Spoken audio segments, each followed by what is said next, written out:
Good evening, everybody. My name is Dr. Howard Stevenson, and I'm glad to be the Constance Clayton Chair in Urban Education here at the University of Pennsylvania.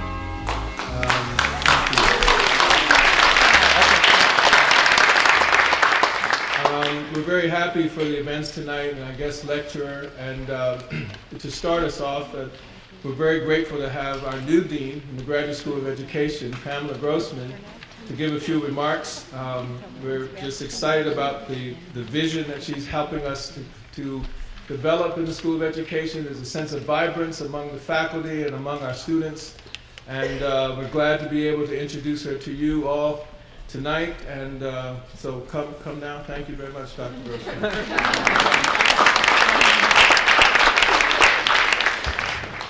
So I'm so happy to welcome you all to the Constance Clayton Lecture Series, sponsored by Howard Stevenson, the Constance E. Clayton Chair in Urban Education.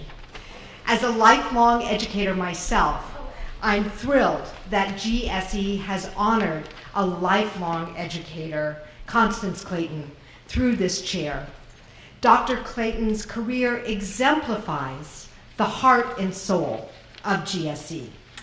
A commitment to children, a commitment to public education and public service, and a commitment to exceptional educational leadership. We're proud to claim Dr. Clayton as one of our graduates of GSE, and I hope her accomplishments will inspire our current students as well. Part of, again, Dr. Clayton's commitment is to children, and nothing is more important to our future than our children. All of our children. The future of our society and increasingly the planet rests squarely in their hands. So when I walk into classrooms, which I've been doing a lot since I've been to Philadelphia, I see the people who will be making consequential decisions about the environment, the future voters who will be asked to solve increasingly complex questions about healthcare and affordable housing. I see the next generations of nurses, pilots, architects, engineers, school bus drivers, innovators, childcare workers, and teachers. All the people that we count on to make our society work. Every child matters. We can't afford not to ensure that every child receives a high-quality education. There's never been a more critical time to invest in our children and their education. I have children who are very well spaced, 3 children, very well spaced, 13 years apart. As a matter of fact, we had a bar mitzvah for the oldest when we had a baby naming for the youngest. And we used to tell the 2 older kids, take care of Sarah. Take care of Sarah now, because when it's time for you to enter into assisted living, Sarah will still be young and spry. Sarah will be the one who will be bringing you, your food and running your errands. So take care of her now, and she'll take care of you later. That's essentially the bargain that every generation makes with the next. We'll invest in you now, because you are our future. We depend on you. And that's a bargain we need to get more serious about fulfilling for our children. GSE is committed to these issues about equity and access, to preparing leaders who improve the lives of children and families and ensure that every child has the opportunity to reach his and her potential. I'm so proud that the faculty across GSE are committed to working with schools, families, communities to improve teaching and learning and life outcomes for children. And few faculty exemplify this better than our own Howard Stevenson, the Constance Clayton Chair. Howard's work has been involved deeply with communities, with families, with ensuring that children have opportunities, working with communities increasingly around health and the work around health education, looking really at the whole community and all of those needs. So I'm very pleased to be at a school that has Howard Stevenson as part of it and as a distinguished chair.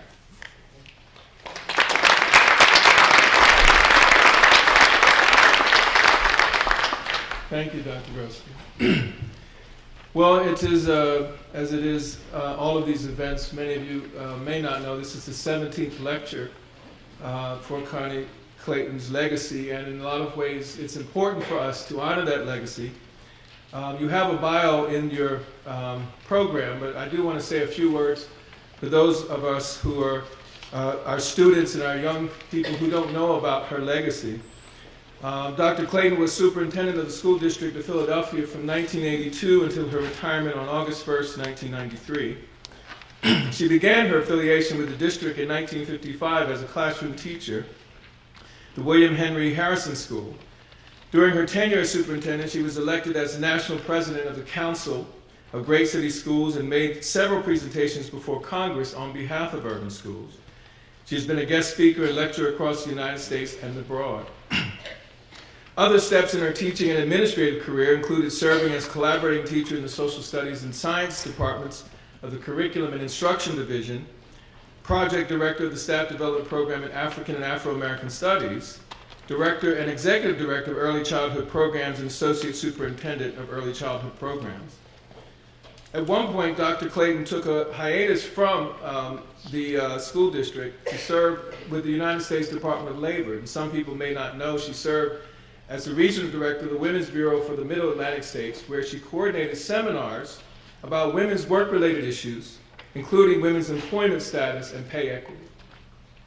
Dr. Clayton holds BS and MED degrees from Temple University and a doctorate in educational leadership from our own University of Pennsylvania Graduate School of Education, where she was a Rockefeller Scholar.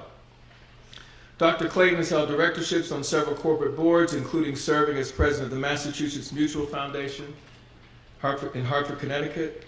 She currently serves as trustee of the Philadelphia Museum of Art, chairing the African and Afro-American Collection and Exhibits Committee, and is an art enthusiast and very much an advocate on behalf of the museum, acquiring pieces to create exhibitions that focus on African-American artists and their work, the most recent of which is called Represent, 200 Years of African-American Art, which is currently on display in the museum.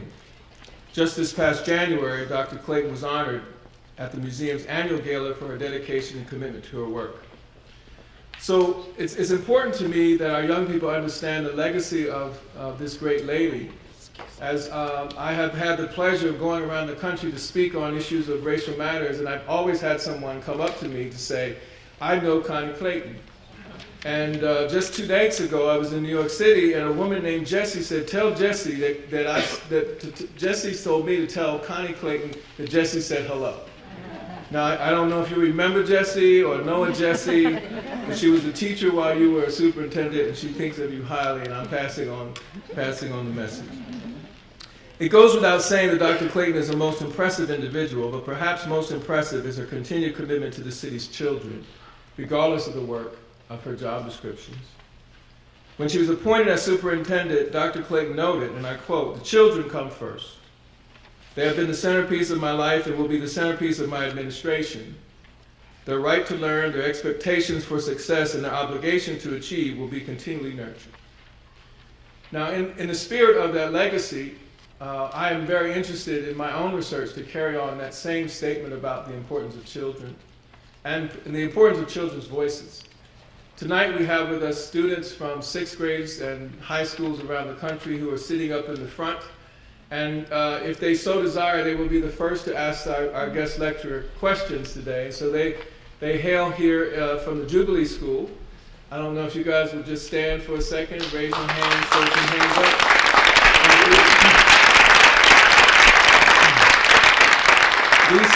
These students you see before you are the ones that wrote the declarations and principle that you have on your seats. They worked very hard at this. This is an amazing school led by Karen Falcon, who I had the pleasure of getting to know over 20 years ago. Karen is a wonderful educator, and as a grassroots school that started in the back of a thrift store, she has kept a legacy, particularly a racial literacy legacy, on the behalf of her children. She now has third-generation children in her school. They're grandparents of these children who were children when she started as an educator. And I met her when she called me up one day to say that she didn't understand, as she was talking to her 5th and 6th grade boys, why they questioned and felt so uncomfortable walking in stores and people following them. And she wanted to know if I could come to talk to them about what that is like and how to navigate that scary experience of why people keep following black boys in the stores. And ever since then, we've struck up a relationship that has been very powerful, not only for me, but for my students who spent time in the school, working with the school, and learning from the students. So the legacy of Jubilee School, if you ever get a chance to read the website, they've done amazing stuff, including erecting a monument of recognition of W.B. Du Bois in his hometown, even when the people in the hometown didn't want to do it. Right? So we think about black history as knowledge, and we think about making black history as a part of education. It's a very different understanding. And in some respects, the research that I'm interested in the future to carry on this legacy of the Clayton Chair is about how do we turn something into literacy, not simply a sort of brochure understanding of race or diversity. So in that sense, we are brought to this question of do black and brown lives matter? And it's an interesting question, right? Because we have the slogan of Black Lives Matter as being so important over the last few years regarding the tragedies that happen in this country. And part of me struggled with the notion that Black Lives Matter, because to me it's like saying the sun is warm, or the grass is green and the sky is blue. It's a given, right?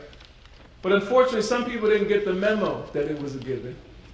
And so in some respects, posing the question of do black and brown lives matter, give us an opportunity to say that the essence of black life as mattering is a given that we should never take for granted. But in fact, that those who did not get the memo need some help. And in the process of that help, it raises us to think about how do our children navigate a world, while beautiful, it sometimes is quite scary, and it sometimes struggles with this question and really does not believe that black lives matter.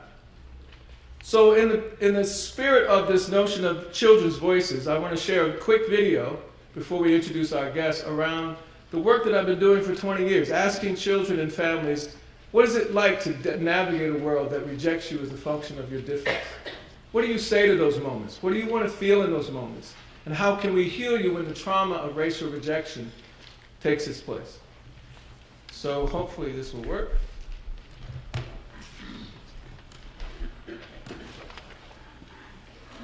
So if we could have the lights, thank you.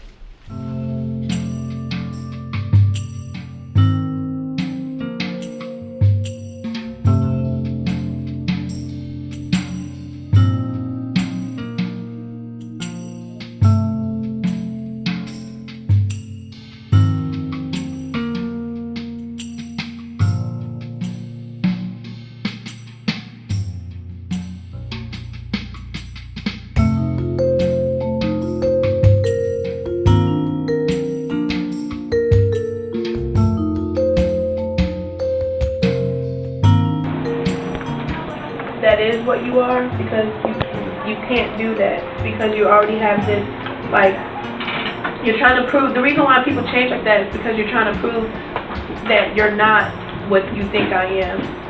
So sometimes changing could be a good thing, but inside you're really hiding what you are. So it's like two different looks. It depends how you look at it. It could be good or bad. How many of you are trying to follow that rule, that sometimes you're trying to prove to other people that you're not what they think you are? Can anybody say what it is, that thing is that you think they think you are? Shit. Well, like the reason I would do it is like for example, like a job interview again, like you try to prove intelligence and that you're like intellectual, that you don't speak like with slang, or like you're not like. So like it's like a stereotype, like how we talked about it before, like people perceive you to be ignorant or not intelligent just because of your color of your skin, or like just because of the music you listen to and stuff like that, or how you speak. So I guess that's why people put on these costumes of intelligence and just speak the way they do. Yes. We'll get into some of the bad things later on. Exactly. Yes, sir. Well, can I give you Oh, definitely give us an example. like I'll be in class and then like I have my hand up like the whole class and then like they'll look at me and then they'll say to the girl next to them like what's your problem? Like she doesn't even love me. Oh, like we get hands and like I have no problem. I'm a great man. I'm trying to do the best I can. But if you wanna acknowledge her or him just because she's white, whatever, then whatever. Like why am I in this classroom? Differences in ability. So you gotta see the I past. just don't even like. So I just, that's why I don't even try. So 11. Do you feel that gave up. female students are treated the same by your teacher?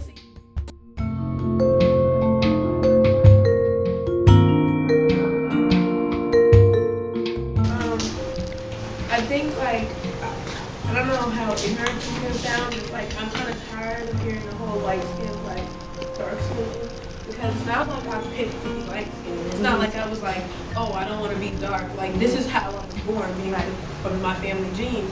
So being the light skinned girl and everybody like, oh, everybody thinks light skin. It's like I didn't know that I thought, you know, it's like, and then the next point where yeah, I am beautiful, but like no one said you weren't.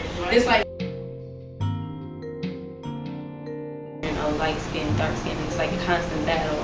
Sometimes, the light skinned people are the beautiful ones, and sometimes, no, dark skinned people are the beautiful ones. I'm like, why does it matter? You know, we're all black, and I've always thought black is beautiful.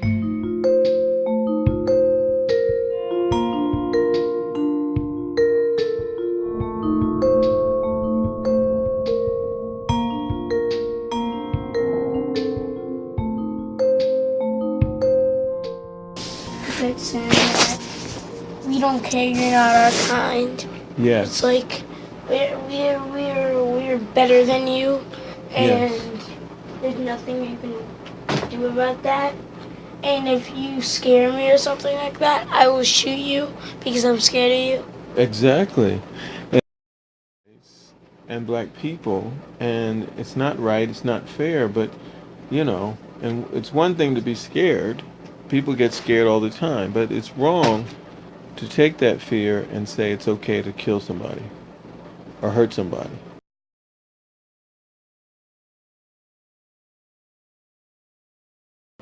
But you need to know how to talk to them and to stand up for yourself, yet not underreact or overreact.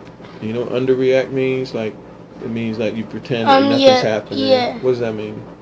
Like, you know something's happened, I'm pretending, oh, it's fine. Yeah. But overreacting is like yelling and saying, oh my God, it's just like you're panicking. Yes, exactly. Ask for help, yell out for help. But initially you want to treat everybody right. You always do. I noticed that. But if somebody's it's not the same stalking for you, everyone else. it's not always the same. No, you gotta be careful. Yeah, because people can disrespect you. Exactly. And And think that you don't look like you're. It's like they're saying that you don't look right, so I guess I have the right to disrespect you. yeah, and that's what we call that racism. That some people, a lot of people, unfortunately, will look at a boy who like Trayvon or like you with a hoodie on and see that maybe and believe there's something you're going to do wrong. Instead of other people who wear hoodies, they don't look at them the same way. And that's wrong. And that's why Daddy wants you to be safe. And that's why... So you mean like when you said other people, you mean like if Trayvon was a white, that he wouldn't be disrespected like that? We don't believe he would be disrespected like that. Like people, as if there's something wrong with them and other boys, and that's a problem too. We're just as concerned as if anybody says, I'm better than you. Really? Anybody who looks at another kid and says, I'm better than you, or you're more dangerous, or you're a criminal because you're black and you're a child or boy, that is wrong. It doesn't matter who does it. And Dad, I need to stop you there.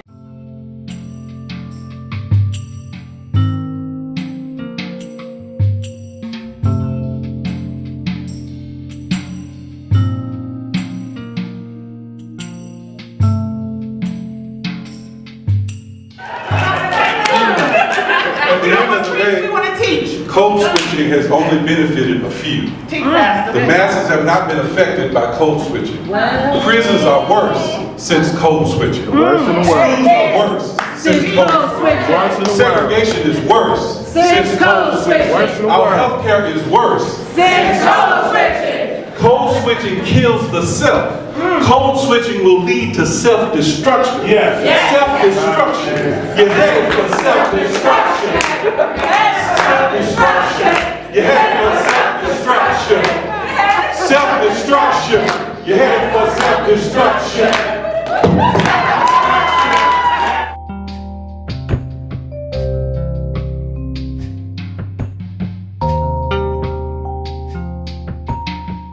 I just wanted to say that this course really helped me because I don't think a lot of people, I don't talk about this like in school, and I got a chance to talk about like things like racism and how to deal with it. I never did role playing and stuff like that before, and we also talked about a little nervous, but we also talked about other things like interracial racism and how people around the world look at Black people. I also learned how to back my thoughts when I have a problem or how to speak up in racial tensions and how to be proud in the skin I am and don't let haters or people put me down no matter what I look like, no matter if they're white or blacker.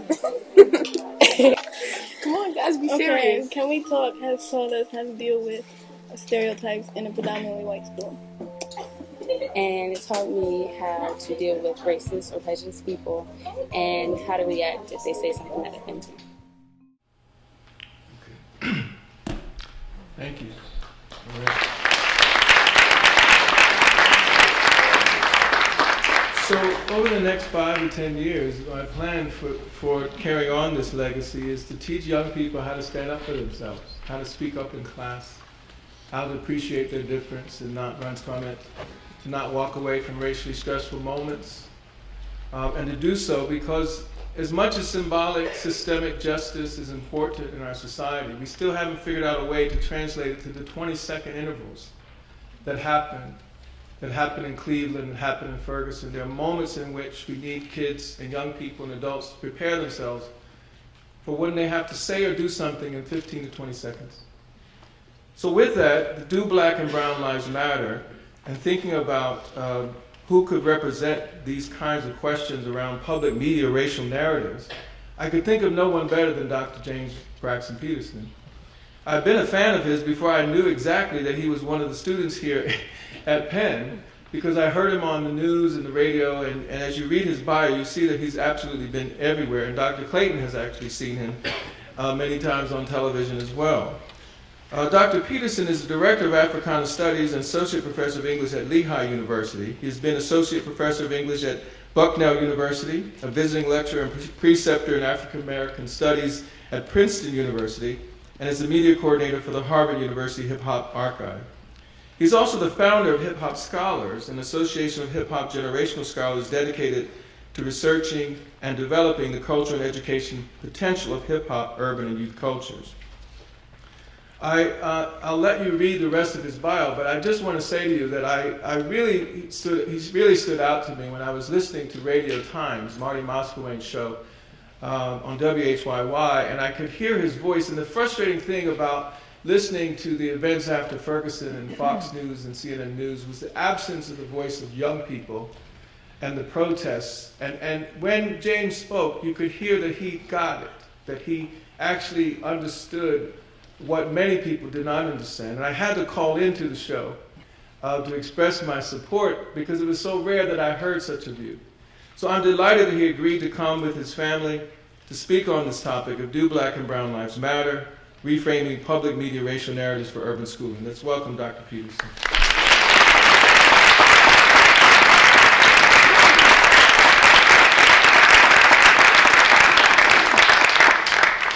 Oh, wow. Wow. Thank you so much, Dr. Stevenson. Let me get my notes here so I don't get a little bit out of control, but I'm very humbled and honored to be here and have this opportunity to deliver the Connie Clayton lectures. Dr. Clayton, it is my honor to be here in your name, and I hope that some of the work that I will talk about today honors your legacy here. Obviously, I got a long way to go, but I hope that some of the work we'll talk about here today will honor that legacy. Dr. Stevenson, thank you so much for that kind introduction and for welcoming me back home. This is a homecoming for me, an incredible one, but it is a homecoming. You know, I trained at the University of Pennsylvania from 1995 to 2003 in the English department. And it's interesting to sort of think about why or how I'm here, because I'm not trained in education. Although I have taught in secondary school, I've never really taught in the public school system, but I've done a tremendous amount of work in the public school system, both locally here, but also across the nation. And I was trying to figure out, like, why that's the case. You know, most English PhDs, and I don't know if my chair is, but Herman Beavers was the chair of my dissertation, a great scholar here in the English department. But most English PhDs go into the academy and go on and sort of do their theoretical work and teach English at the sort of collegiate level, and that's kind of the course that they chart. That's a natural thing. And as I was preparing to give this talk, I was trying to think about, well, how did I end up being one of these English PhDs who ended up doing so much in public schools? How did I end up being one of those folks? And as I look back, there were a couple of key pieces, I think, that helped to plug me into why service in terms of public education is so important to me personally and professionally in my life. And I think first I have to sort of credit Herman Beavers, because Herman's the kind of scholar who always challenged his students to sort of think outside the box and to kind of understand their surroundings in terms of what their work is. People like Farrah Griffin when she was here, Houston Baker when he was here. But Farrah introduced me to a local scholar here by the name of James Spady. I don't know if anybody here knows who James Spady is. A lot of people may know who he is. Spady is like the only sort of organic intellectual that I actually know. A lot of people claim to be organic intellectuals, but James Spady is actually the only organic intellectual that I know. And he's the kind of guy who's always around in the streets of Philly. He's always you can see him here, you can see him right here in Houston Hall just as easy as you might see him in Paris, France. This is the mobility of this guy. But he was absolutely organic, absolutely committed to community engaged scholarship. And once Farrah sort of introduced me to him, I think that I just kind of took off from there. But right around that same time, I also connected with Lorene Carey, who was also here, and she was the founder of Art Sanctuary. Art Sanctuary used to be right in North Philadelphia on Diamond Street. And it was there that I first started to do Act 48 continuing education training for Philadelphia school teachers. So I want to thank Lorene for giving me that opportunity. I even started that as a graduate student. As a graduate student, I was interested deeply in thinking about the ways in which hip-hop culture could be of service in the classroom to students. I conducted those workshops off and on for over a decade in both Philadelphia and in Pennsylvania, and that led to me developing what I call the Fifth Element curriculum, which is basically like a hip-hop based curriculum that we use in the Pittsburgh public school system in summers and after-school programs. And what was interesting to me about that was that people use it in different ways. So there were some teachers who used it sort of as a classroom management piece, like to engage students in a way that got them sort of focused on the materials of class. And then there were some students who used them straight up as like English language art standards. There are a lot of elements of hip hop culture, like the verbal nature of emceeing or the kinesthetics of b-boying that are applicable to language and art standards and other standards in public schools. So there were some teachers who were sort of using the work in different ways, and that was teaching me that I needed to continue that work. And it expanded. I've done some work in Seattle. I've been working in Chicago for the last couple of years with a curriculum called A Disciplined Life with charter schools, and I'm aware of the charter school debate, and a lot of people kind of give me some criticism for working with charter schools. By the way, I work with public schools, private schools, and charter schools. But what I always say to folks who are down on charter schools is, you should go into the communities that some charter schools serve, speak to the families who don't have options for schooling, and then you tell me whether or not we should be supporting the charter schools that are doing some of the work. I understand the macro arguments, but there are some immediate challenges that we're faced with in certain communities. So I've been doing my best to serve the community through work and education for the last 12 to 15 years. And more recently, I've been doing some work a little bit more locally. I've been in Bartram, and I'll tell you a little bit about that at the conclusion of this talk. And I've been doing work local to Lehigh, both the Bethlehem school system and the Allentown school system, which presents some challenges that have made me think about some of the things I want to talk to you about this evening. Now, many of you might be a little bit more familiar with my work in the public sphere as it relates to the Black Lives Matter movement. And I've covered it via national media, mostly on MSNBC. I've written about it online, and I've participated in it directly. You know, one thing that you should know, my family is here, and we ride together quite a bit. So sometimes when we're on vacations, we're on like vacation/activist vacations, right? So when we went to go visit Disney World, we went to go visit Disney World essentially in the immediate aftermath of the Trayvon Martin verdict. And you might remember that there were a number of different groups and organizations calling for a boycott of Disney. Now, boycotts are always tricky to me because I'm often concerned about who boycotts impact most, right?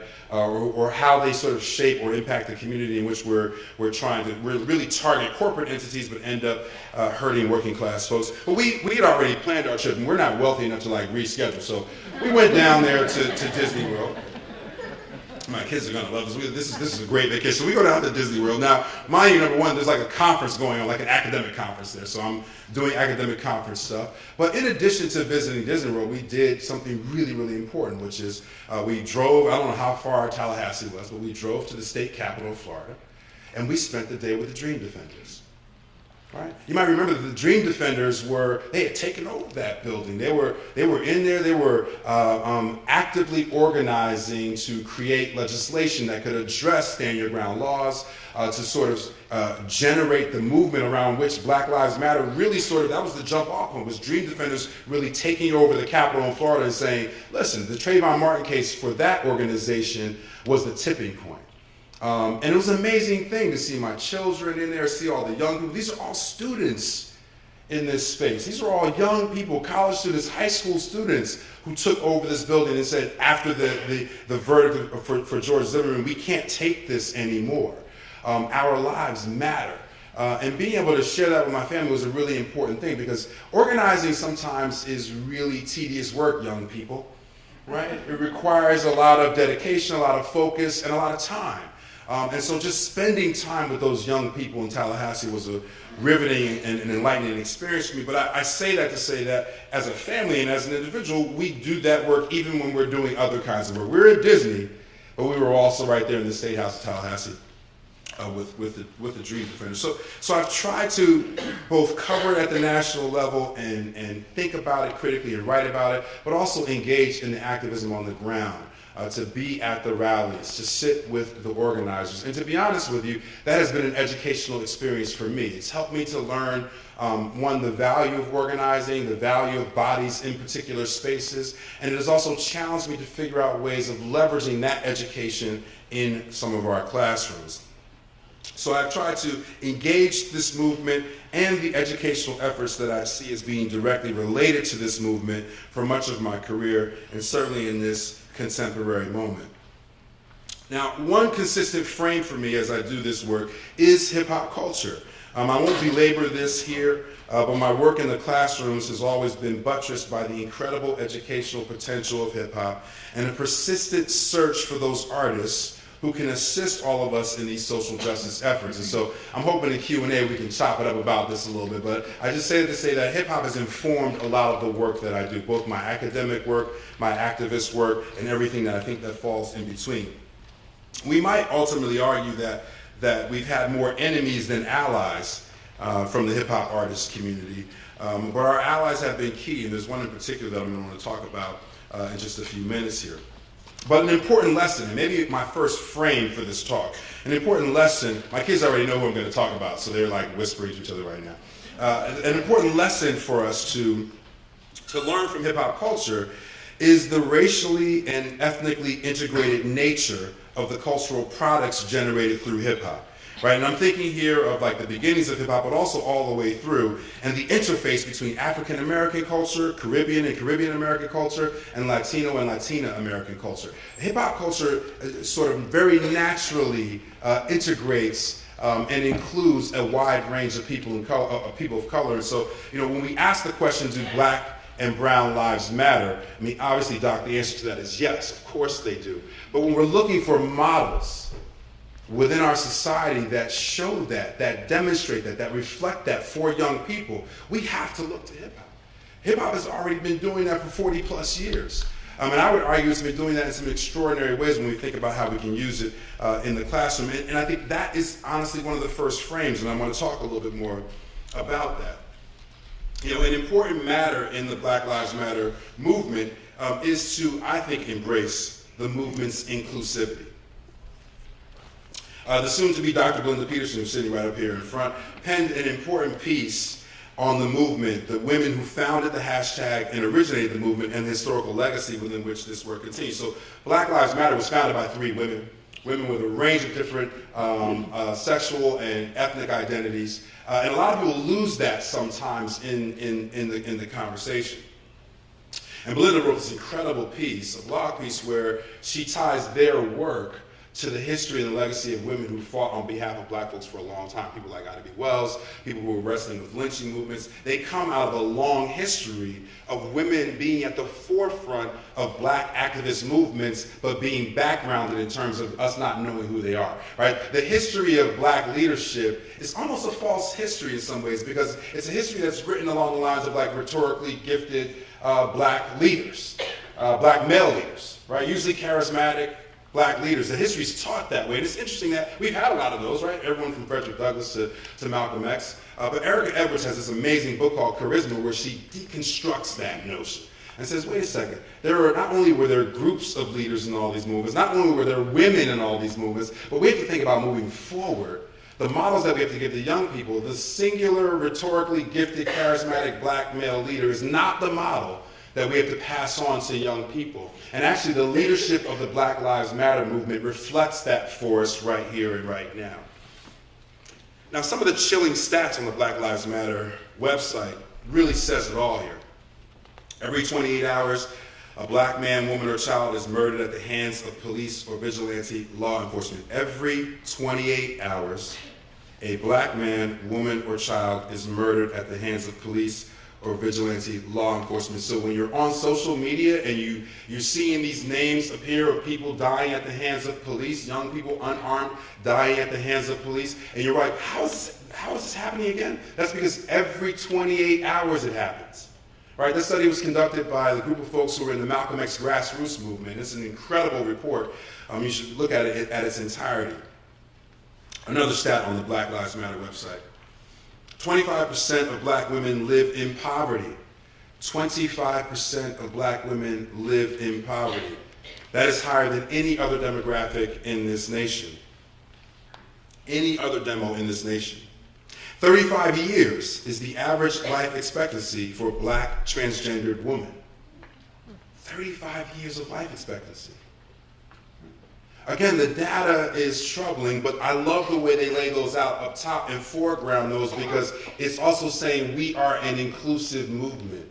This movement includes a wide range of identities, and I would argue and submit to you that one of the things I've learned in trying to participate and cover this movement is that without that inclusivity, and without us framing that for young people, so young people can understand the inclusive nature of these kinds of movements, we cannot make the progress that we need to make. We must include women in the LGBTQIA community, especially since they are amongst the founders of the current iteration of these human rights efforts.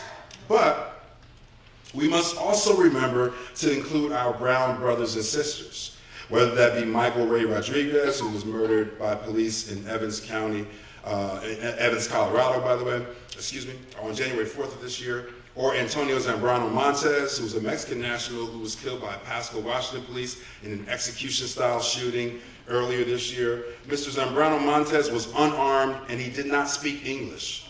He was shot dead after reportedly throwing rocks at officers. Or listen, the 3 Muslim students who were murdered in Chapel Hill, North Carolina, right? 2 of whom had just got married a few weeks earlier. One was a second-year student at the University of North Carolina School of Dentistry. One was planning to enroll there in the fall. The third victim was a 19-year-old, a student at North Carolina State University, Raleigh. Right?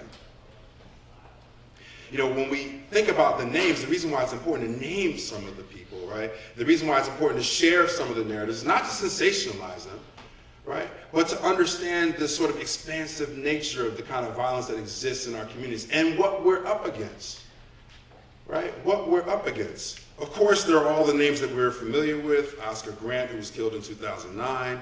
Ayanna Jones, killed in 2010. Kendrick McDade, killed in 2012. Ramarley Graham in 2012. Kamani Gray in 2013. Michael Brown in 2014. John Crawford in 2014. Eric Garner in 2014. We can go on. It is a travesty that the list is as long as it is. One of the reasons why people want to keep black and brown and different people of color, working class folks separated, is because when you start to aggregate the data and look at the state-sanctioned violence across these communities, then you can begin to understand the full systematic nature of it. Without aggregating that data across those communities, without being more inclusive of people of different sexual identities, of people of different racial and ethnic identities, then we can't fully understand the significance of what's at stake in the Black Lives Matter movement. Again, from the website, quote, when we say Black Lives Matter, we are broadening the conversation around state violence to include all of the ways in which black people are intentionally left powerless at the hands of the state. We're talking about the ways in which black lives are deprived of our basic human rights and dignity, how black poverty and genocide is state violence, how 2.8 million black people are locked in cages in this country, how black women bearing the burden of a relentless assault on our children and our families is state violence, how black, queer, and trans folk bear a unique burden from a heteropatriarchal society that disposes of us like garbage, how 500,000 black people in the U.S. are undocumented immigrants and relegated to the shadows, how black girls are used as negotiating chips during times of conflict and war, how black folks living with disabilities and different abilities bear the burden of state-sponsored Darwinian experiments, and they go on. And they file all of this under state violence. It's an expansive movement. I would only add that this is what we mean when we say black and brown lives matter, that it filters down through the expanses of all those challenges that they detail in that statement on the website. Again, without inclusivity as a frame, and without teaching young people that we have to be inclusive in this movement, we can't make the progress that we need to make. Now, I want to pivot towards a few other ways that we might reframe some of these discourses. In fact, I argue that we have to reframe some of them as a matter of life and death for our students in our schools. And more often than not, this reframing requires critical media literacy for our students. It is actually related to Dr. Stevenson's notion of racial literacy, and I won't belabor that here either, but I'll give you a couple of examples of how critical media literacy is critical for us in our classrooms and for our students. One, just a quick definition here, for me, critical media literacy is about giving our students the tools to understand, process, and dissect media and the relentless onslaught of images and sounds that they experience through screens every day of their life. That's phone screens, computer screens, TV screens, television, and video games. It's interesting to me because, I've been at this for a while, and just watching what young people interface over a short period of time has been a really exciting thing. But young people are looking at their screens. My daughter's looking at her phone right now. Young people are reading screens. I didn't mean to call you out, babe. Young people are reading screens more than they're reading books. Right? Now, that doesn't mean I want to throw away traditional literacy. I'm a lit guy. I trained in rooms like this right here. I am invested deeply in traditional forms of literacy. But to a lot of young people, our classrooms are like mausoleums, right? They're kind of dead. They don't have the sort of options for interface that are readily available to them. Young people are going to read more on computer screens than they will in textbooks going forward. That's a fact that we've got to accept. But there are so many images that they're inundated with, so many sounds that they're inundated with. And when I talk to young people and I ask them, have you ever had a class that's taught you how to process and think critically about all the media that you're interacting with? And the answer is always no. It's not a part of our curriculum. Right? There are individual instructors and teachers who will do that with their students. They'll try to bring in multimedia text into the classroom, try to sort of train their minds to be literate. But when you start to think about how many students are not having access to critical media literacy, and you start to think about how many images and sounds they are processing on a daily basis, one, the capacity of their minds is extraordinary, but two, without those tools, we're doing a grave disservice. So I want to try to give a couple of examples of how that might play out in the context of the Black Lives Matter movement, and I promise you I'm going to open this up so we can have some Q&A. First on this notion of respectability politics and behavioral discourses. This is always a tricky piece here because black folks are wedded to respectability politics. Young people pull up their pants, speak right, walk right, and all those things. Those things are important, but they're complicated in this particular moment. Behavioral discourses dominate how we look at some of the victims of state violence, right? Whether that's women in poverty or young black men who are killed at the hands of law enforcement and they are unarmed. So it wasn't too long ago that Trayvon Martin's behavior was on trial, right? At the very moment that George Zimmerman was actually on trial for murdering him. Right? The contrasting images, you might remember, like his family would put out certain images of him, and then you see media circulating images of him, right? Trying to depict him as a thug or trying to depict him as somebody who deserved to be shot. A local artist here, by the name of Reef the Lost Cause. Anybody, any Reef the Lost Cause fans here? All right, awesome. We have one or two, that's good, the underground artists. Reef the Lost Cause made a song about this called The Prey, P-R-E-Y, right? And he took a sample from the movie Menace to Society where Rock, he called him Rock, I don't remember his real name, but the guy, Rock, the guy, what's his name? Charles Dutton. Charles Dutton's character, thank you. Charles Dutton's character says to a couple of the young men that you are actually prey in this society. This society is preying on you, right? And this artist, Reef, the Lost Cause, makes a song where he clips that, but he also is thinking about how we're seeing Trayvon Martin. And what's interesting and compelling about the song is that it's indicative of the fact that this is going to go on, right? That this is a habitual thing, that young people of color and poor people are prey in this society. And my thinking is what, if anything, has been made of the behavior of George Zimmerman either before or after his acquittal? Right? There's been all this talk about Trayvon Martin's behavior, and did he smoke weed, and was he where he was supposed to be, or doing what he was supposed to be doing? Should he have had gold teeth? Should he have had on a hoodie? All these questions about his behavior. And I ask you again, what are the questions about George Zimmerman's behavior? Before, first of all, he wasn't that good of a guy before the trial. Domestic abuse, run-ins with the law, right? But afterwards, right, this guy has not been able to stay out of the media. Not because he's doing good, upstanding things, right? Because he's having run-ins with the law. But again, the questions about whether or not his behavior is endemic to his ethnicity or race never come up, right? And the idea that he could be depicted in a way where his behavior would overturn our evaluation or judgment of him, something that Trayvon Martin was subjected to in death immediately following his death, seems to me to be a one way in which the media misrepresents this racial narrative. And so for young people, we have to talk to them about that. Young people will see that like, dang man, George Zimmerman's going to jail again. Right? And we have to help them process that. Or when they see the competing images of Trayvon Martin, we have to say, hey, listen, that one right there, that's actually photoshopped. Right? That one right there, that's not really him. Look at the pictures. Young people need the tools to become literate and become more literate about those kinds of images. Trayvon Martin, just one example of that. You might remember the moments where we started to hear about Michael Brown. And first, and this is, again, it's very important for us to understand how young people see these things. Because the images that young people saw first was the deceased body of Michael Brown laying in the street for hours. Right? Those are the images that circulated on social media first. Right? Now, how are young people processing that? What tools are we giving them to critically engage that?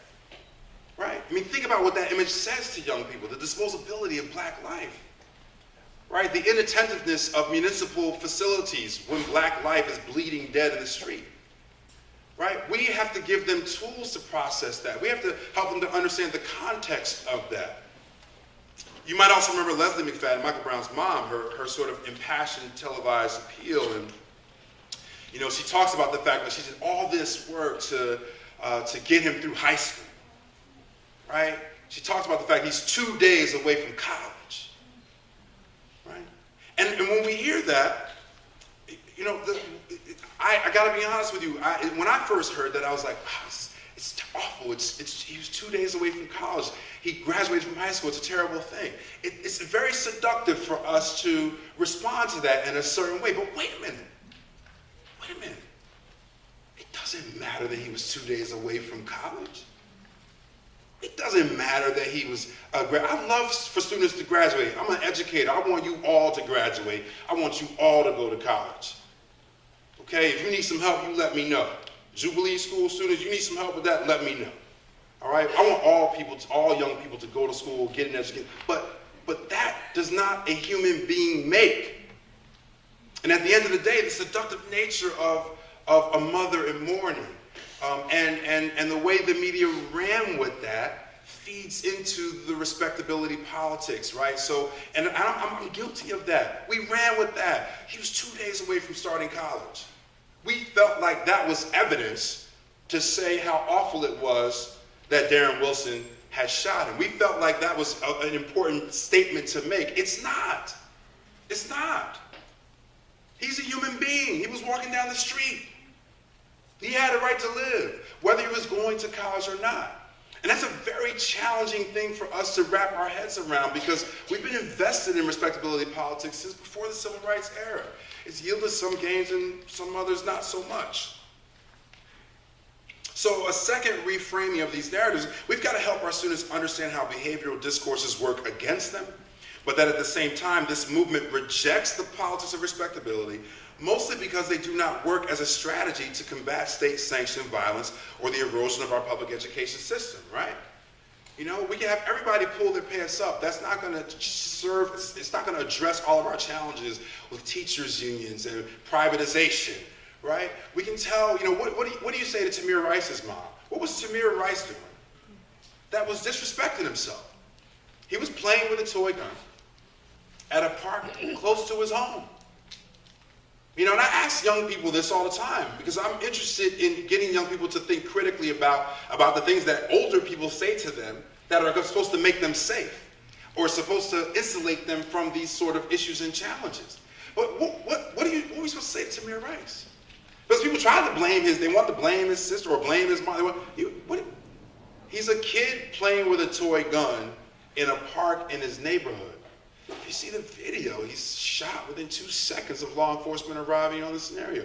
Now, if we look into the behavioral past of the officer who shot him, if we look at his competence and his behaviors, you know, we could probably learn a lot about that. Right? This was a guy who wasn't such a great cop. Right? But that's not what we do. We wanted to find out what kind of student is Tamir Rice. But that stuff was immediate. Turns out he's a pretty good student. We wanted to find out if Tamir Rice, a 12-year-old, had any kind of criminal record. He didn't. Maybe some of his relatives did, but he did not. Right? But you haven't seen much at all talked about the officer who shot him. Right? The officer who couldn't find a job anyplace else but in the Cleveland police force. So it's mostly because they don't work as a strategy to combat state-sanctioned violence or the erosion of our public education, but also it doesn't help us in terms of teaching our young people how this media literacy thing has to work. You've got to be able to decide. I mean, just think about how many films of people being killed our young people have seen. Eric Garner, Tamir Rice, right? They had a sound video of Trayvon Martin. And now you might not think that your young people or your students are watching these videos. I'm here to tell you that they are. That these videos circulate and are quite pervasive. The question is, as educators, are we giving them the tools to process, distill, and think through those things? One or two more examples, and I'm going to really be quiet here, right? So I've been thinking a lot about caterpillars and butterflies because I've been listening to Kendrick Lamar's To Pimp a Butterfly. Yes. And now I'm getting the side eyes now from my kids because they've had to listen to it because I've been listening to it quite a bit. But so, and you know, the album is called To Pimp a Butterfly. It's powerful. I'm going to talk just a little bit about it in some ways.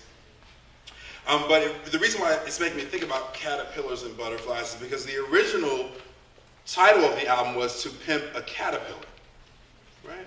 And it was kind of one way of Kendrick Lamar giving a shout out to Tupac, right? To pimp a caterpillar. But also just trying to think about what happens when young people are taken from us before their transformative moment. What happens when young people are taken away from us before they're able to cocoon themselves and become something completely different? Again, I love when artists give us tools to address some of these things. What if Trayvon Martin and Michael Brown, or any of the names listed here, were simply caterpillars before their transformation into social justice, civically engaged, extraordinarily active butterflies? What if Renisha McBride was destined to be a U.S. Senator? Or if Rekia Boyd would have invented a cure to HIV? The caterpillar-butterfly analogy may seem trivial, but I can tell you it is haunting me these days, because when you look at the loss of life in aggregate, it is hard to imagine what we are actually losing in terms of human resources. Now, Kendrick Lamar's record is the #1 album this week. It's an amazing record. It's a cornucopia of black musical sounds. But Lamar has been in some trouble of late as a result of a quote taken from an interview that he gave in Vogue magazine earlier this year. And I'm going to read a little bit of this to you and see what you think about it. So this is the reporter here is talking, and the reporter, she says, his message, his being Kendrick Lamar, his message of self-love, scars and all, feels especially poignant against the backdrop of fresh racial wounds in America. Lamar, who was a kid when the Rodney King riots burned through South Central LA, is inclined to view the events of Ferguson, Missouri as an opportunity not for recrimination, but for self-examination. And this is a quote from Lamar himself. He says, "If you told me about Ferguson a few years back, I would have been ready to riot and loot." He goes on to say, "I'm still angry about it, but I can't go out with these big messages." He's thinking about in his music. "I can't go out in these big messages if I'm not fixing myself first." And this is the quote that got him into trouble. He says, "In the black community, in order for others to respect us, we have to respect each other, and that starts with respecting ourselves." Right? He says, in the black community, in order for others to respect us, we have to respect each other, and that starts with respecting ourselves. Now, I've read this quote in talks, workshops, presentations, all around the place that I've done at universities and in public schools since the controversy emerged, right? In the black community, in order for others to respect us, we have to respect each other, and that starts with respecting ourselves. Now, I like that quote. Right? It makes some sense to me. But the critique that Kendrick Lamar got was that it feeds into the respectability politics, right? The critique that he got was, well, what was Tamir Rice doing? Tamir Rice wasn't just disrespecting himself. Was Trayvon Martin disrespecting himself by buying Skittles and iced tea? Right? But it's complicated, right? It's complicated. Kendrick Lamar he's trying to have a conversation with young people of color in Compton, right? And he's trying to say to them, listen, we look a little bit hypocritical if we're rallying around Trayvon Martin, but we're not addressing the needs in our own community around violence, some of things going on. It is really complex. But what's interesting to me is this is the world that young people live in, right? This is what young people have to deal with, where there are all these challenges around how do I carry myself and conduct myself, or does my life matter, or how do I have my humanity acknowledged by the state? Those are the challenges that young people have to wrestle with in this sort of multimedia digital information age. And again, in the black community, in order for others to respect us, we have to respect each other, and that starts with respecting ourselves. In an absolute sense, it makes sense. In certain settings, it probably makes even more sense. If I'm just talking to young people of color from Compton, that makes sense. But unfortunately, when that goes out into the public sphere, unfortunately, that kind of language can be used to justify the dehumanization of black folks. It is a crazy scenario into which young people have to enter.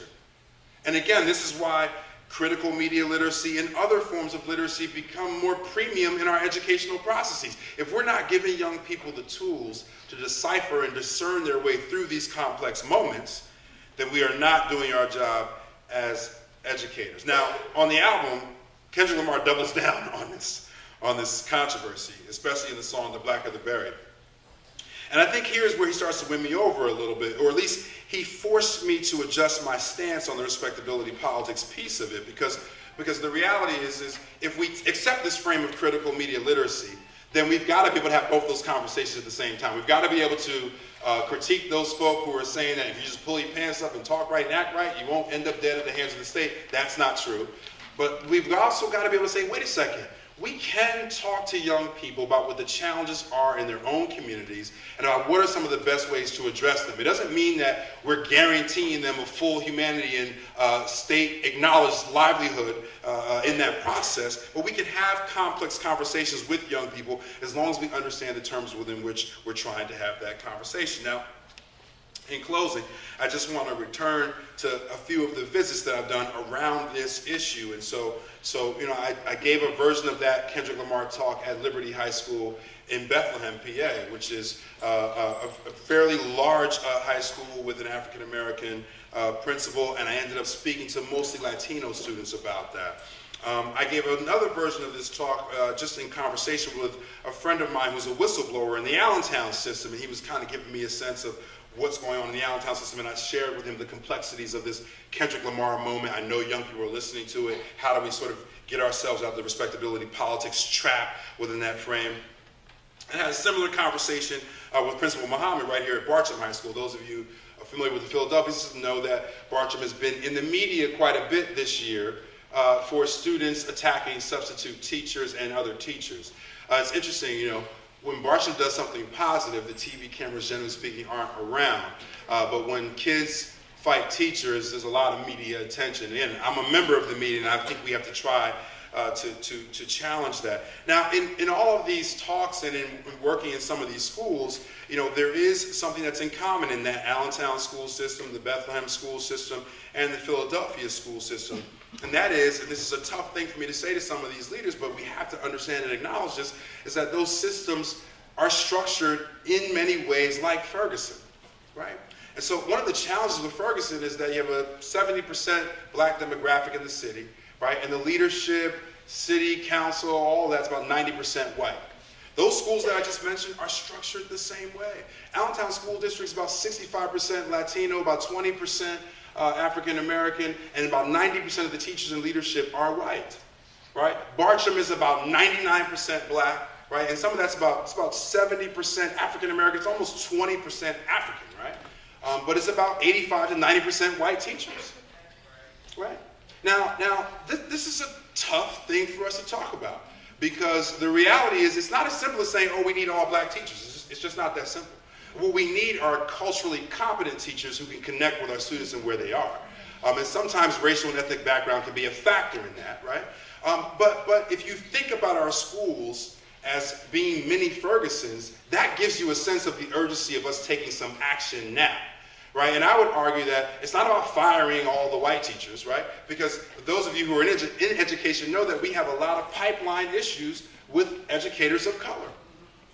Right? For some reason, we're not training enough teachers to teach the kids in our own communities. Now you can be mad about that. Like, we can be mad about the fact that Bartram is 90% black but 90% white teachers. You can, but the answer to that is a longer, systematic answer. And so if I can just conclude here by saying, so we have school systems that look like Ferguson.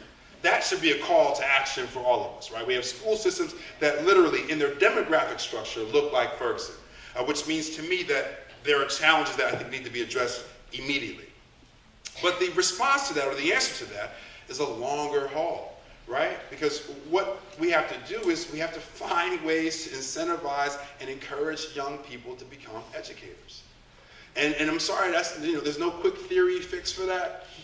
There's no quick monetary fix for that. There's no federal policy fix for that. There's no reformation of the teachers union that fixes that. That is a hand-to-hand, person-to-person, educator-to-student effort that requires systematic implementation, but it requires all hands on deck. We have got to find ways to incentivize and inspire young people to become educators. Without that, right, then we are not doing what we're supposed to be doing as educators in this really important, powerful movement. Our work in the Black and Brown Lives Matter movement is to inspire young people, to work with young people, incentivize young people to become educators. Thank you.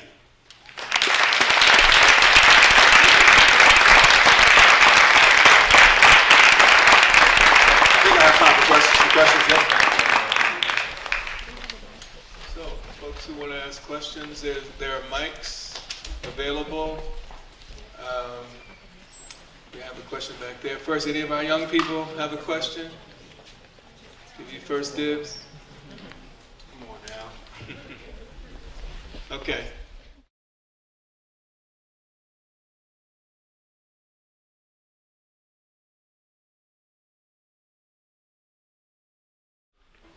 Let me respond to some of that, please. So, I might not have time for any more questions after that. All right, I may not have time.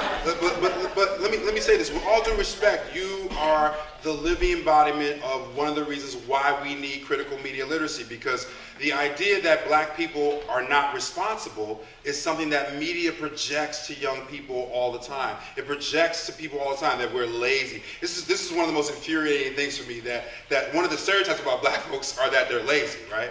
We worked for free in this country for hundreds of years. We built the country, literally. We built the roads, the bridges, the White House, right? So the idea that, to come from a legacy of hundreds of years of unpaid labor and for stereotypes to be that we're lazy is absurd. But again, the reason why young people can walk around thinking that black people are not responsible is because educators are not giving them critical media literacy tools. Now, you can try to fight all the stereotypical things that you see out there, like turn the TV off or turn off the video games or this, but I'm sorry, that's not the way. Censorship is not the way. The only path forward is education. We have to educate young people. We got to give them the tools to decipher some of those things. There should be no one in this room thinks that black people are not responsible. The President of the United States is a black man. Good Lord.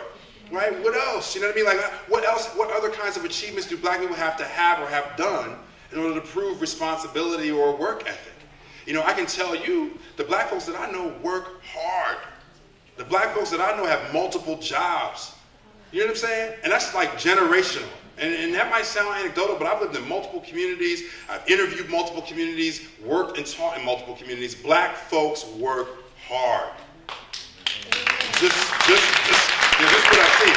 But the idea that young people can think that we don't is a byproduct of them not having the tools to decipher the media images as they're being inundated by them.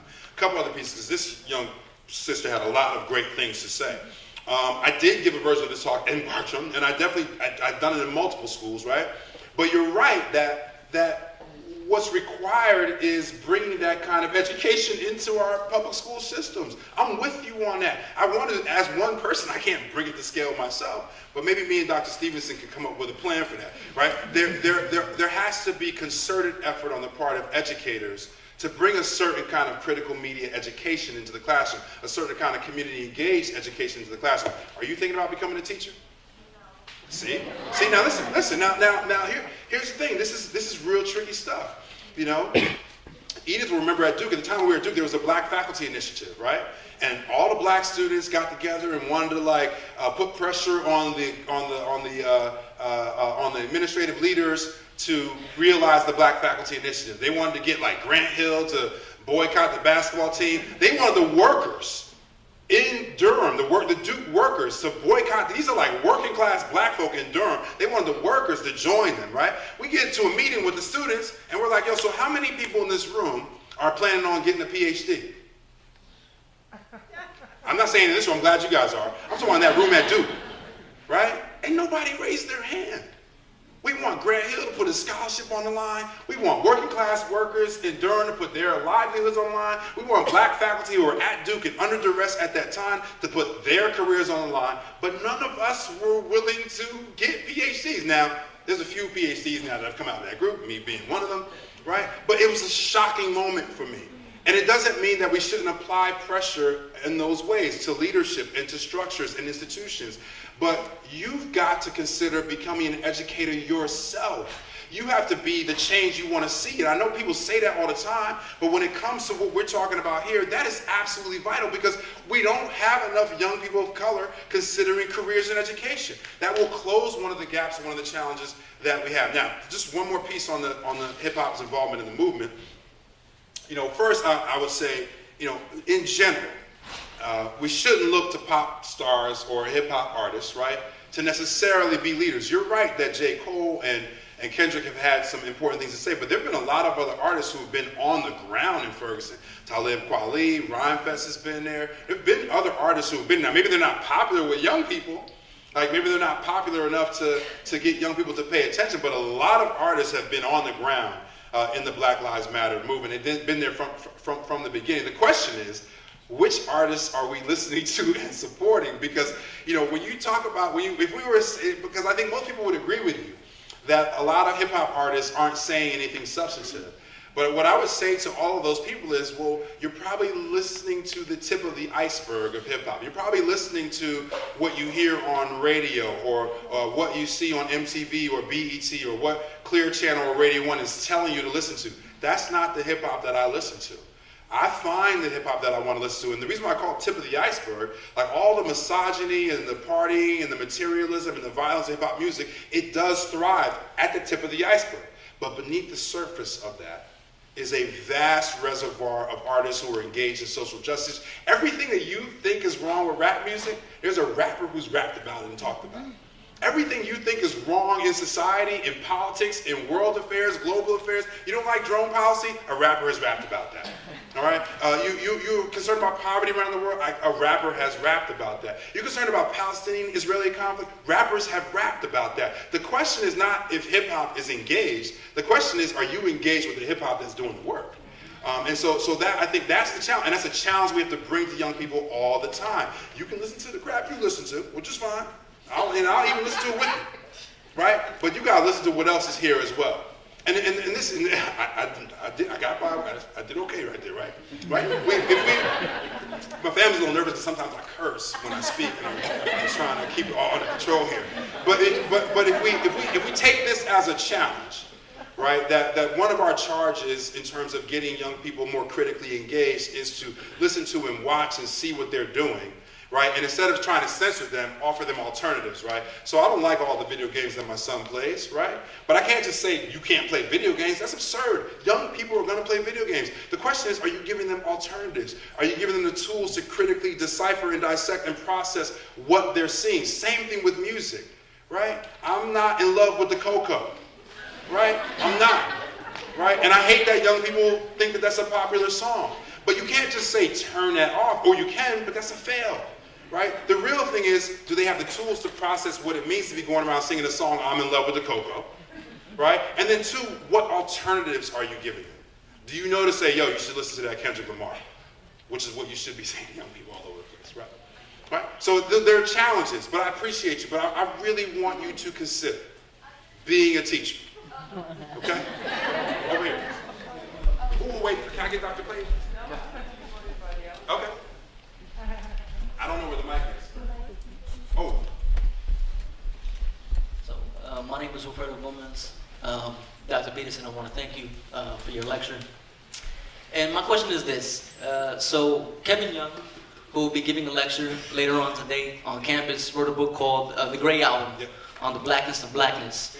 And in his discussion of African American literary cultures and traditions, talks about this notion of the shadow book. Of narratives lost, narratives unwritten, and narratives removed. But I would even argue that we also have to talk about narratives that are hidden and narratives that are ghost-written.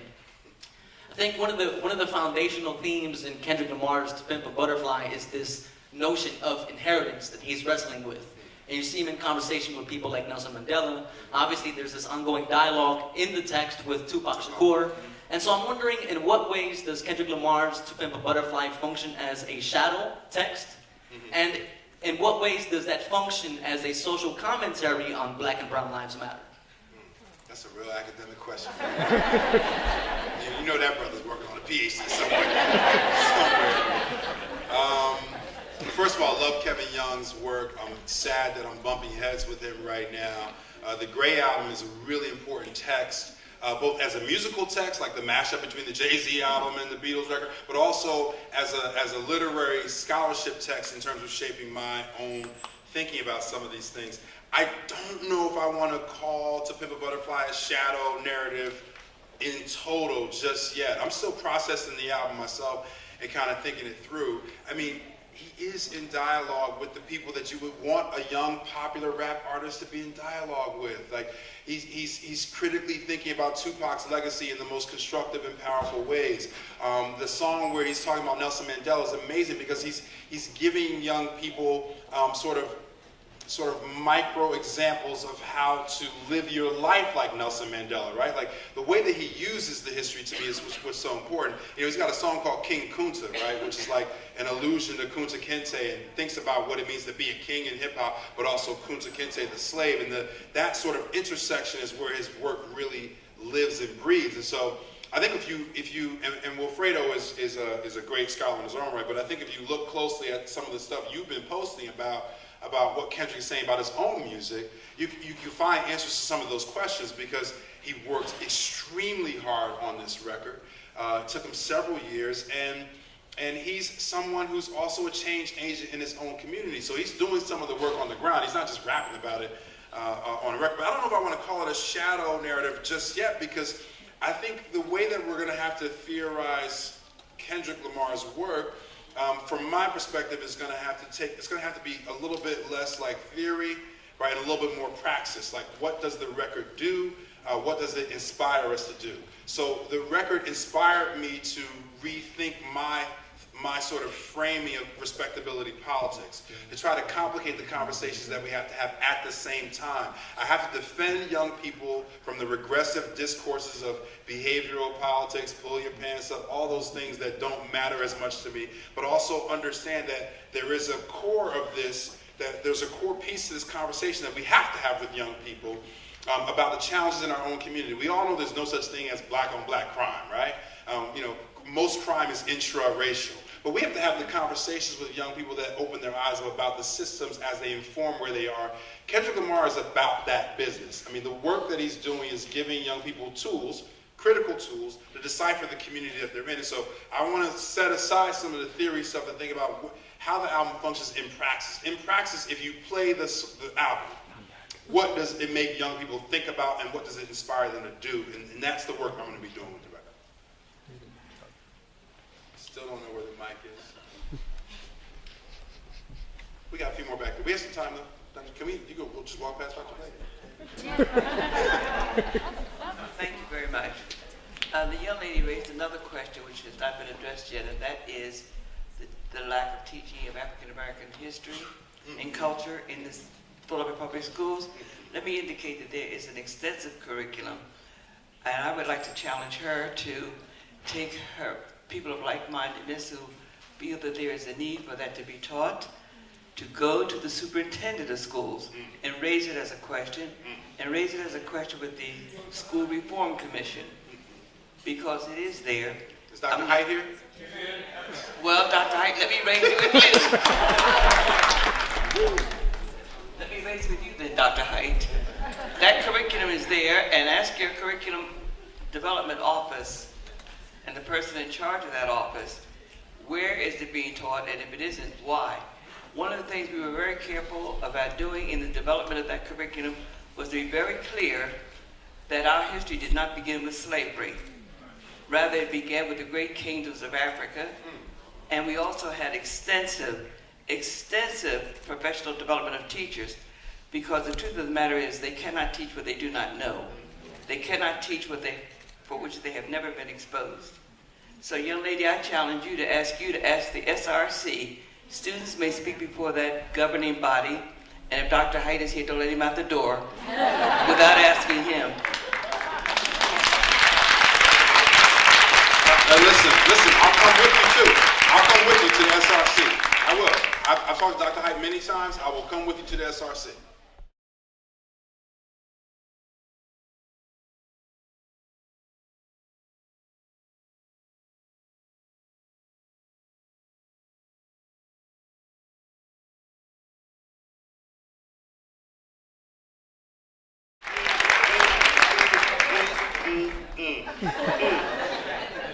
As my pastor would say, my.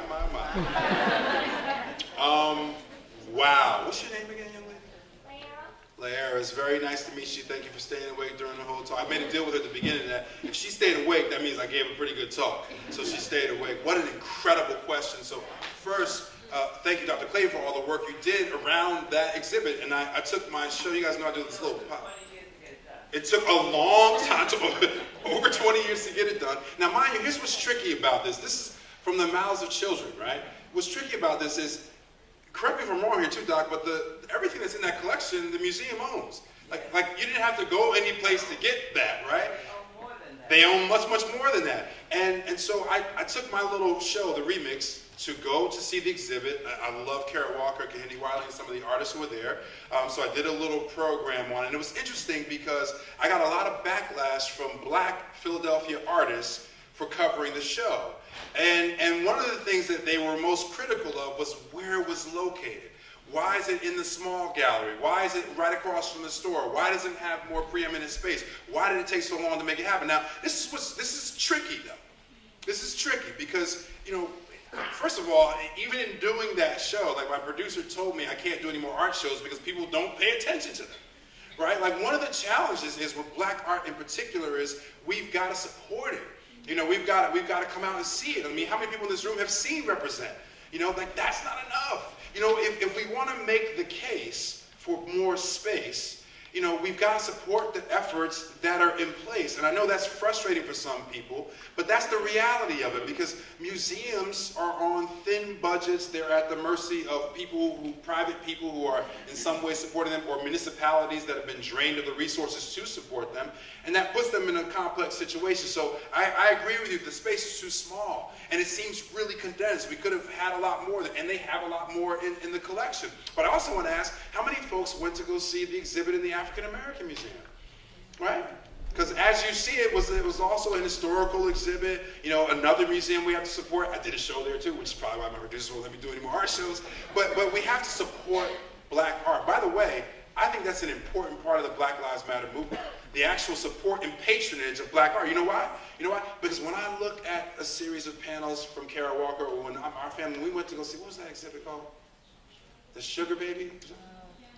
Man, the exhibit that Kara Walker had in Brooklyn. I mean, if you had an opportunity to go there and experience it, you know, it's so crazy, the smells and the sights and the sounds, and to see all the ignorant ways that people respond to it. And I mean, just the processing of it all was an edifying experience as a Black person, as a human being. So you're right, artistry is a big piece of this. We gotta support the arts in order to demand that we get bigger spaces. You're right, the space should have been bigger, but I also applaud the people and the curators who put it together because that's still progress. I know it's not, you know, maybe it's not enough for everybody, but that's progress. And the exhibit is powerful and beautiful. The question is, did we all go see it? Because that's the way you demand more space. Well, they have until April 5th to go see it. Until April 5th. You have until April 5th to go see Represent, 200 years of African American art.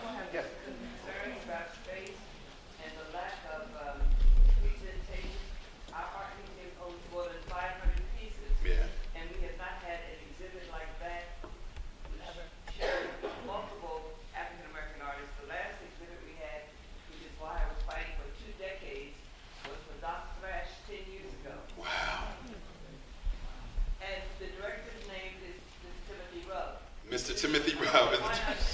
Send him a little note. Send him a note. Send him a note. Or call him on the phone. Yes. Yes.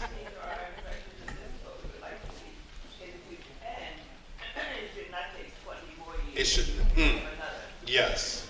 Yes, yes, yes. May I just say, had it not been for Dr. Clayton, that show would not have progressed where it is today. Absolutely, which is why we thank her for her work on that. But again, when we're talking about patronage of the arts, everybody can support that, and it's about getting bodies in that building. If there are more Black faces in that building, I know we always ask a lot, but that's what's required to move the needle on some of this. And yes, also we got to talk to the head of the museum and the curators and let them know how we feel. A couple more. I don't have the mics. Yes, ma'am. Hi, so my name is Euphigenia McCrary, and I am one of the Black educators that it seems like we're looking for. I teach 9th grade literature in school here. Sorry, I hate public speaking, I'm a teacher. I think it's really important that we have more teachers of color. But I think that once we get them, or when we get them, there needs to be supports. So for example, I wanted to talk to my kids about Ferguson this year. And my kids have African American history, but so many of them said, like, this conversation isn't important to me. I'm not that kid, that can never happen to me. And that's really frustrating as a teacher. I don't know how to deal with that, and I'm African American. So I think that once we get more teachers of color, which we need, we also need supports for them. Because I'm thinking about leaving the classroom because it's really difficult, and I don't feel like I have those supports. What school system are you teaching in? Where you teach? I mean, what school are you teaching? I teach at Mastery School, Master. I think they're bringing the mic around. To the young teacher who just spoke, I want to talk to you afterwards, all right? Greetings, Dr. Peterson. Thank you Peterson. so much. Peterson? Yes. Oh, sorry about that. My name is Sheena, and I can't see you, Sheena. I'm a doctoral student at Temple. Your words really resonated heavily with me, and I think I teach ethnicity and immigrant experience courses at Temple, and sometimes there are race and diversity requirements that students are required to take, which kind of invites its own challenges because of the demographics of who's in the classroom themselves, and them being required to take the course. So that being said, next week I happen to be having them listen to Kendrick Lamar's entire album, and this week I was kind of like, okay, how am I going to approach this? Am I really going to ask them the same questions that I would ask, people in my community? Like, how am I going to approach this, right? And so I think when you talk about that conversation that he had with the Vogue editor or whoever it was that was interviewing him, I think strategically, I probably wouldn't have the conversation around respecting ourselves with those students because of how they represent that public sphere, possibly.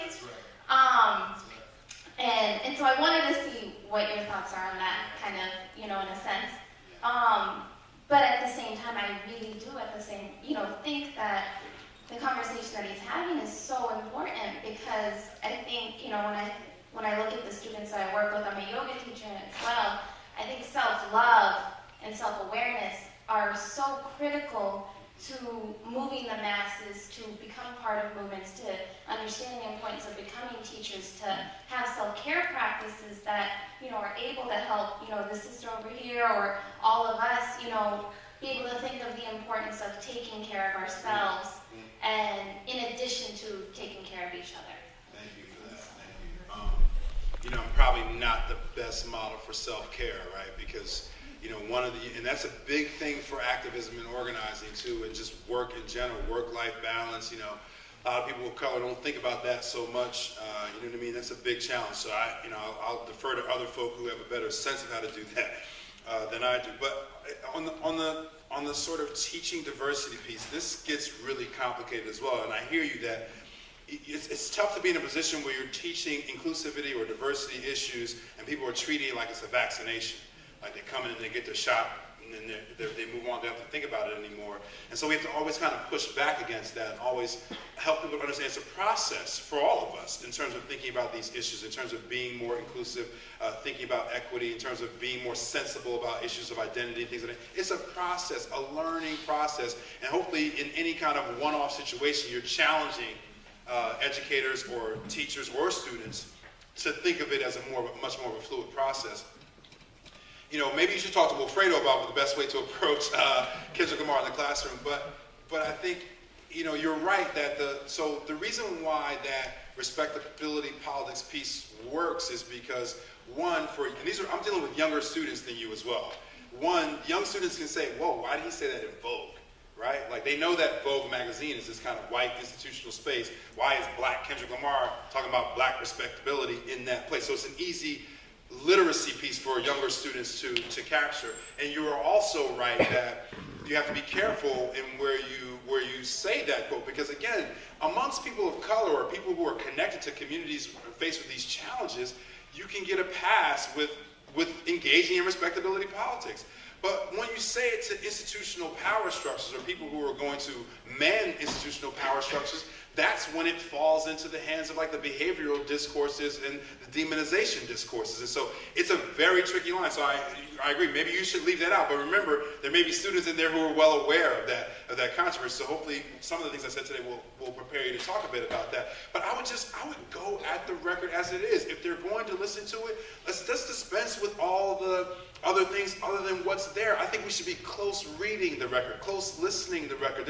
It's so rich. It's musically rich. The aesthetics of it, I think, are powerful in education. But once you start talking about the content, ask your students to take account for how many allusions to transatlantic slavery he makes across the album, right? Like, just count the allusions to slavery. How much hip hop actually does that? Very, very little, right? Think about Kendrick Lamar in the context of the Black Lives Matter movement.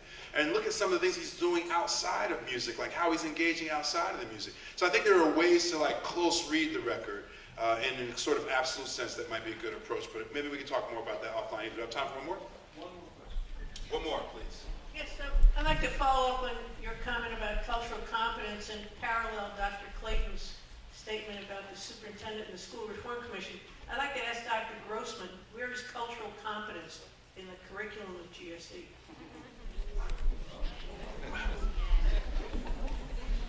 She's the mic.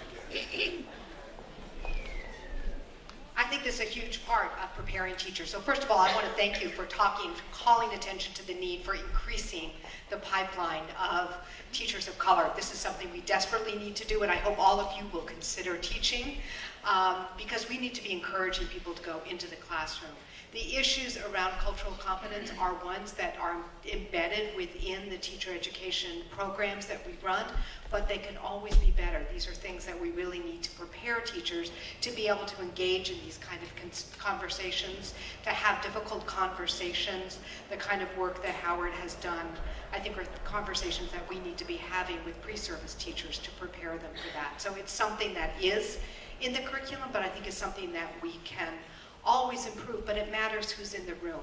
It matters that we continue to increase the diversity of the prospective teaching force because that enriches the conversation and deepens it in a way that, again, as you were saying, it matters who's in the room. Can I take my last question? Because that was for Dean Grossman. Let's go for it. Good for it. Right here. Please, you can stand up. I can hear you. So my question is in regards to some of the divisiveness I've seen in the media in the past year in regards to Ebola. I felt I consider myself an African. I was born in Guinea, spent most of my life here. Sometimes I consider myself African American, but it was very upsetting seeing the comments, especially from my brown and black friends, about what was happening in West Africa. I am also Muslim, so it's very upsetting sometimes seeing the divisiveness that comes from the reporting on attacks across the world from people who consider themselves Muslim. So how do you think how is that framed in the media that, people of color, black, brown, Muslim and whatnot are divided over things that are, so embedded in our past. For example, Ebola would not have become the huge epidemic that it is if it wasn't for colonialism and things that happened in Africa. So I don't have time to answer this question the way I would like to answer this question. The Islamophobia piece to me is sad, but I want to just set that aside because I want to talk a little bit about Ebola for a moment. Part of there's been kind of like an Americanization of how we interface with the continent of Africa around crises, right?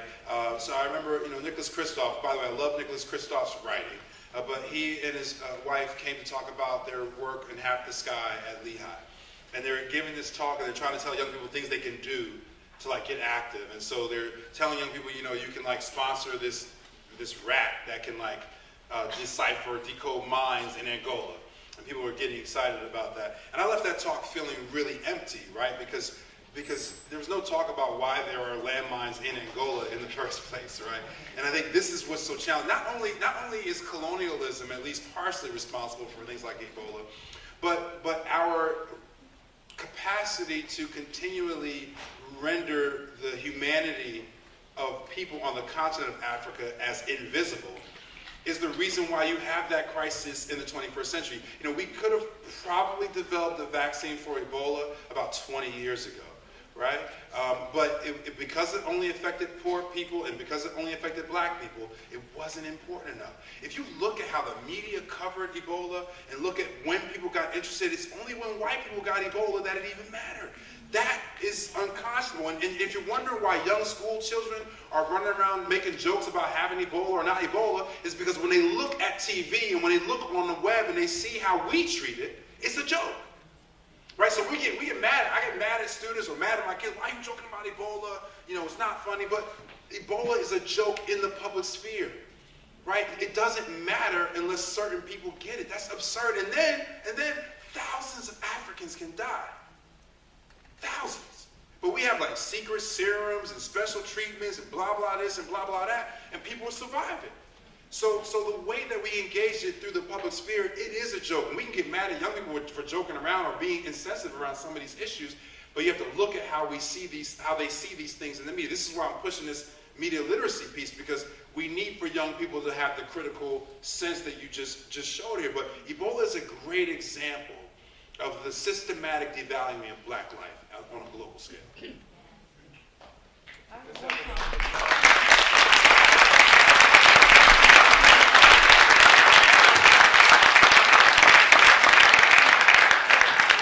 know there are other questions, and there's a burning question looking right at me right now.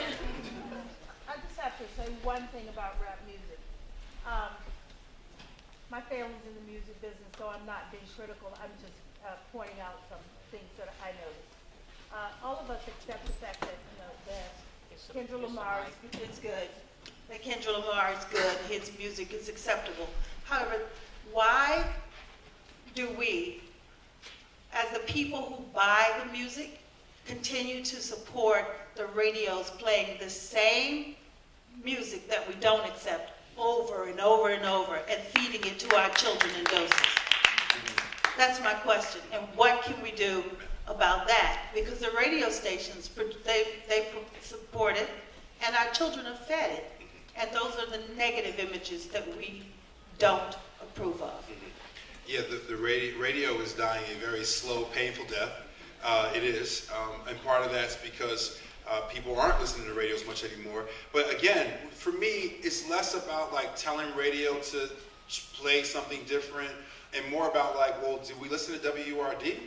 Right? Are people listening to other alternatives? Right? Less about me saying, I don't care what Power 99, the 10 songs that Power 99 plays every day. I really don't. You know why? My job is to make sure that young people have the critical tools to decipher what it is they're hearing. Because you can blow up Power 99 and you can shoot 2 Chainz, kill 50 Cent and Lil Wayne, and there'll be 1,000 people to take their place to pump the same crap to our kids. The question is, do our kids have the tools? Do young people have the tools? And they don't. But do they have the tools to discern and decipher, to critique? And it's literacy. Can they process it and think about it in a way that keeps it in a particular perspective? That song I'm talking about, I'm in Love with the Coco, has been played to sickening degrees all over the place. And you got little babies singing it, right? Now again, I don't even know who that rapper is. What's the rapper's name? I don't even know the artist's name. But you could kill that artist, right? And 1,000 more will be standing in line to truck in the same crap.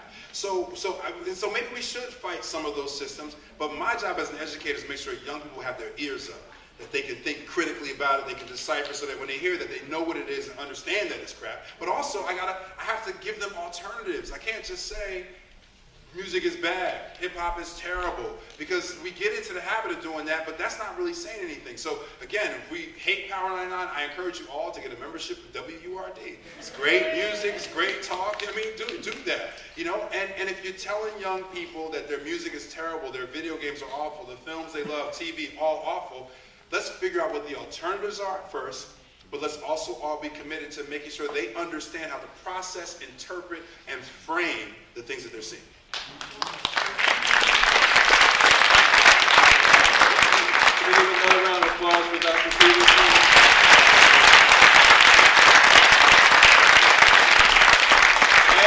And can we give a round of applause for Dr. Clayton, who's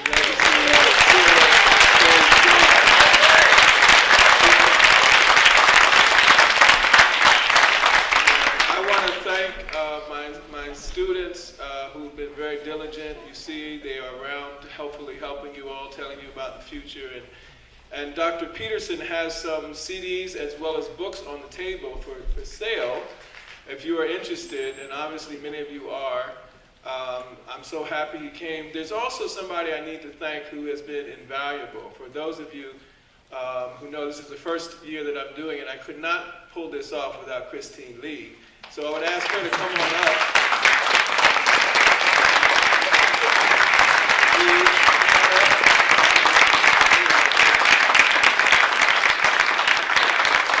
We just have a gift for her. Come on over. By the way, Christine Lee just got engaged, so you can clap about that too.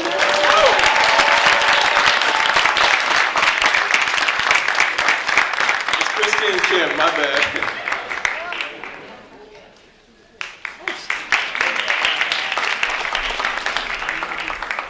Without Christine, it would not have been possible. And thank all of you for coming. There are refreshments in the back, and we'll see you next year.